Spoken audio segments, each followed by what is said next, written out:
La Saint-Valentin, fête des amoureux, des messages, des petites attentions. Désolé à tous mes haters de l'amour, aujourd'hui on va parler d'une histoire fascinante lors de la Grande Guerre entre Marguerite et Léon, une histoire à travers les écrits, une histoire à travers les lettres. Pierre Mathiote, réalisateur toulousain, découvre l'existence d'une malle lors d'un vide-grenier. Dans celle-ci, plus de 1500 lettres échangées pendant la Grande Guerre et des objets, notamment une bague taillée par Léon pour Marguerite. Elle est couturière, lui est banquier et se rencontrent le 23 février 1914 sous les confettis de Mardi Gras. Une rencontre à peu près banale jusqu'à août 1914. Mobilisation générale, Léon est envoyé au front, Marguerite participe à l'effort de guerre et leur relation devient soudainement une relation à distance, comme de millions de poilus. Pendant 4 ans, ils ne vivent quasiment que par correspondance, à l'exception de rares permissions.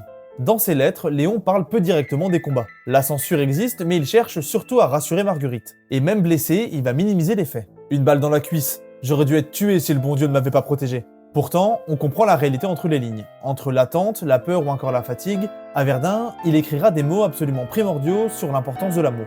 Une boucherie sans nom, un champ de carnage, coucher 24 heures sur des morts. Comment veux-tu qu'on ne devienne pas fou? Toi seul me retiens pour l'espoir de revenir vers toi. Marguerite, elle, raconte l'arrière. Le travail, l'angoisse du facteur ou encore les jours sans nouvelles. Et recevoir une lettre signifie simplement pour eux que la personne est en vie. Peu à peu, le couple va se construire grâce à l'écriture.